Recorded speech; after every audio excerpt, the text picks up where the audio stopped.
Hi there, this is Sonia Corbett, your Bible study evangelista. We are going to talk about penance tonight. I am answering MJ's question from a couple of weeks ago, and I wanted to do just a quick little primer on the subject because penance is one of those weird Catholic words that I had not heard before as a non-Catholic. And so I always knew what the word penance meant, but in a Catholic context, it's a little different. So I'm going to just visit that a little bit, especially for my non-Catholic viewers and listeners who maybe are just new to the whole prospect of penance, and especially, well, we'll get to that in just a moment. So what is penance? Let's talk about that. All right, well, first of all, I just wanted to point out, because I was thinking about this a lot this week in preparation for this time together, and what I realized is it's almost built into our nature. If you have a child who does something really bad, or say they think that it's really bad, or that they feel like they have hurt you deeply, what will happen is they want to make up for it. And they do that automatically. It's not something that you, hey Lisa, it's not something that you have to even force them to do. They do it on their own because their heart prompts them to do so. And that's really true of us too. Say you have a fight with your spouse, or you've wounded a parent, or you have hurt somebody that you really care about and that you love. And what happens in those situations is, once you've cooled off, or whatever has provoked the thing, whatever it is, you feel bad that you have been the instrument of grief for the person that you love. And I shared an account in my Fearless book about something that I had done to my husband, and it wounded him very deeply. And it was hard for me. It was hard for him, but it was really hard for me to feel like I wanted to try to make it up to him. And that's kind of the idea behind penance. That's what penance is. It's that heartfelt desire to try to make up as best you can, because truthfully, when we really wound somebody and we know that we've truly wounded them, and whether we meant to do it at the time or we didn't, whatever has happened between us, we want to try to make it up as best we can. And even if we know that maybe the wounding is just so deep that it may be impossible, we still long to do that. We want it to be better for them. And that's the idea behind penance. And it starts as small as very small children. So penance then is trying to make up for, in some small way, a wound that you have perpetrated against another person. And in the case of the church and the idea of penance for the church, we mean God. Okay? So before we actually get into what penance is, we have to talk about two kinds of consequences for sin.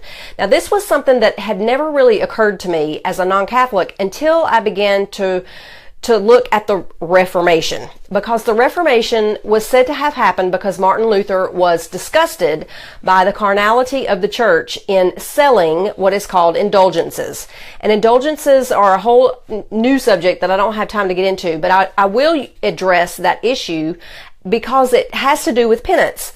So supposedly the Reformation was partly because of that, and he was right that the church had fallen into some carnality.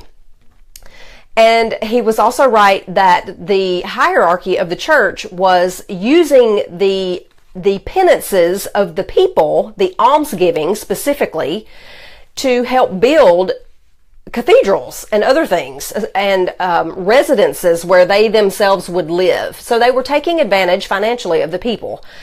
So almsgiving then, or as a non-Catholic would call it, just giving above and beyond a tithe, the Bible says, is healing. In fact, it can even help us be forgiven of sin, because it's that hard to do. We have a hard time parting with our money.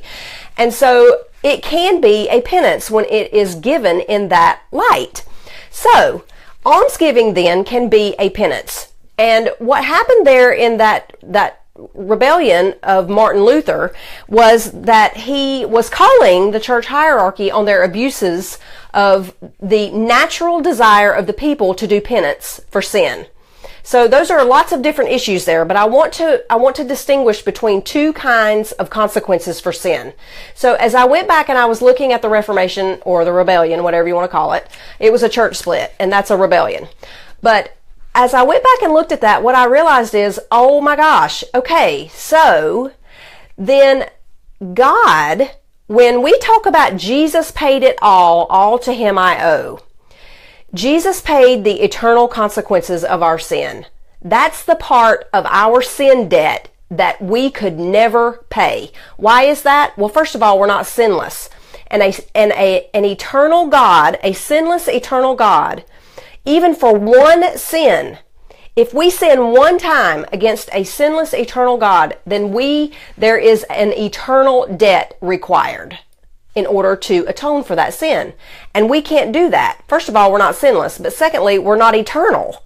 So even if we could offer a sinless sacrifice, which we can't because we're creatures who sin, it's not eternal. We are creatures. We have been created. So those two requirements to atone for sin cannot be met by a creature, me and you. So there are two kinds of consequences for sin. There are eternal consequences and there are earthly consequences. And the reason we know that Jesus paid the eternal consequences and not the earthly consequences are because when we get saved or we are baptized, we don't go to heaven right away. And why is that? So as I began to really think about that, as I was thinking about the church and coming into the church, and at that point I wasn't coming into the church, but I was at least investigating it, I remember realizing, I get it now. I get that Jesus paid the eternal consequences for our sin because we cannot do that part. But we can make up for the ways in which we sin against other people and sin against God in small ways. Now, we'll never be able to make up for it completely. Probably. And who knows, maybe we can. I know that there are times that I have done things against my husband that he has forgiven me completely.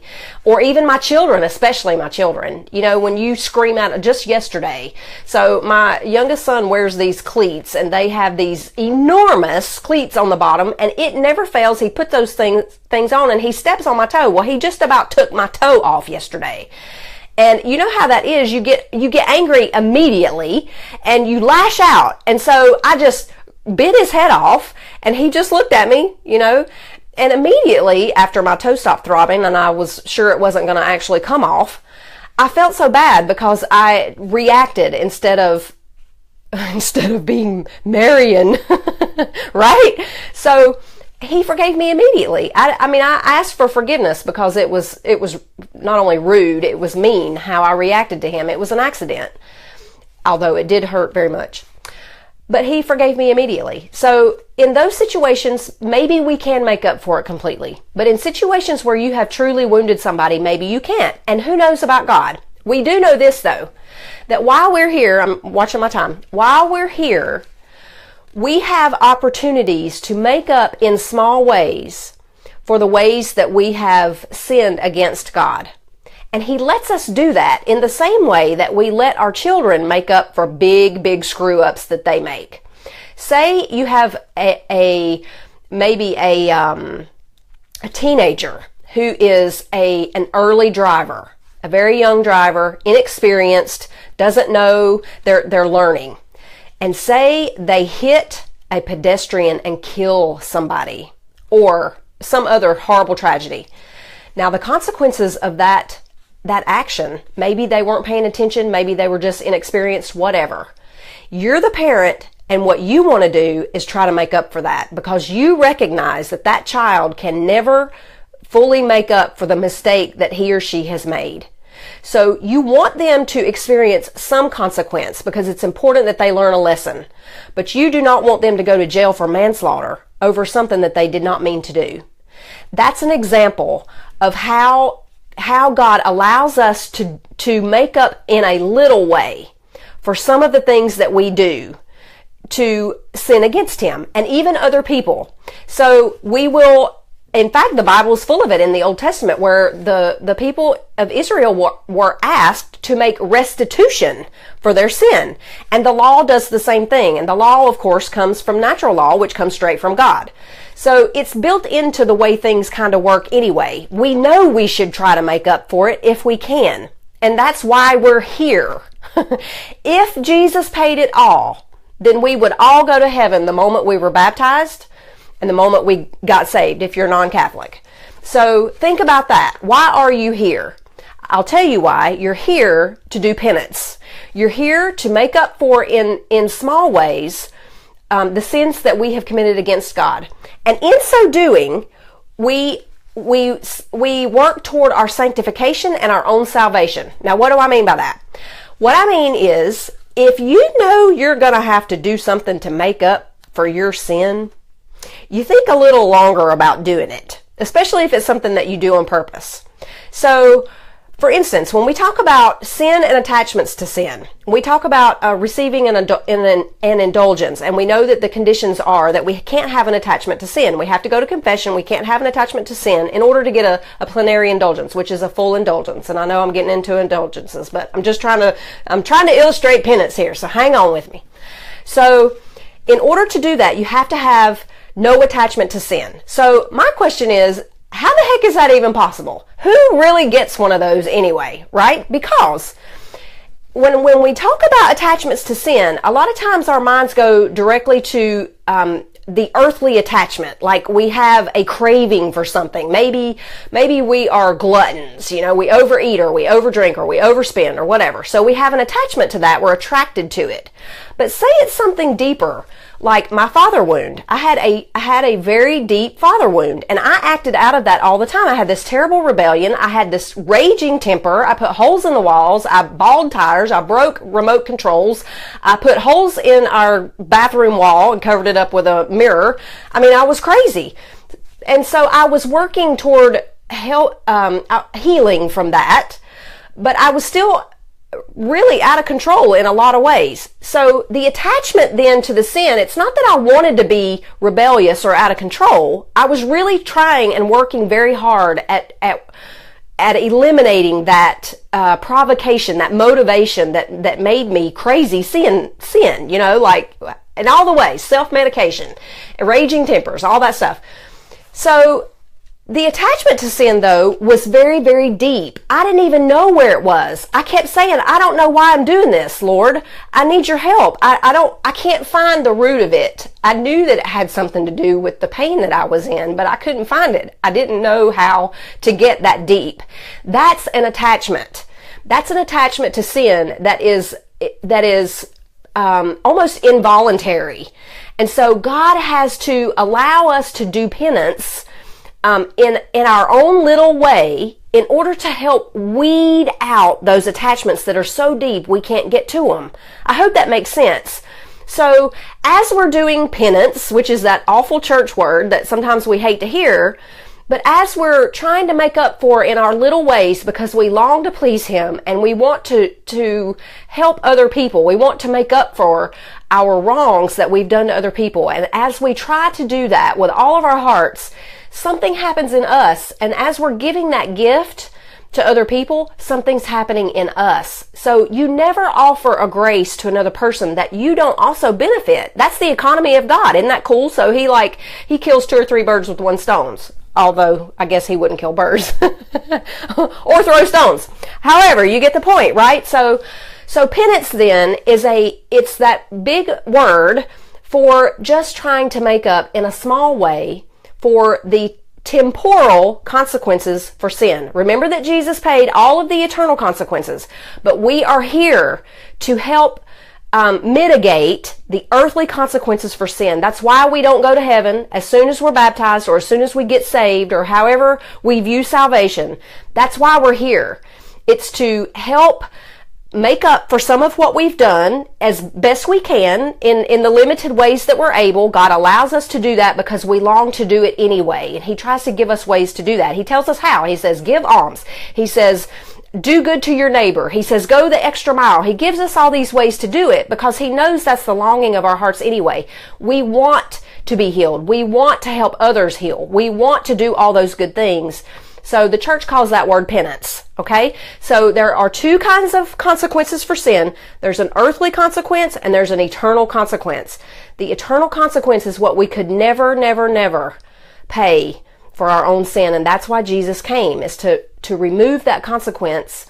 And it's one of those things that we have to accept. And I got into this last week, and I'm going to do a whole nother show on this, because I know I freaked out some people about this whole once saved, always saved thing. So we're going to talk about that next week. We'll do that in the next live. Although I'm traveling next week, so it might not be next week. But anyway, the next Facebook Live that we do, we'll talk about once saved, always saved. We'll talk about mortal sin and all that stuff that I know is new to some of y'all.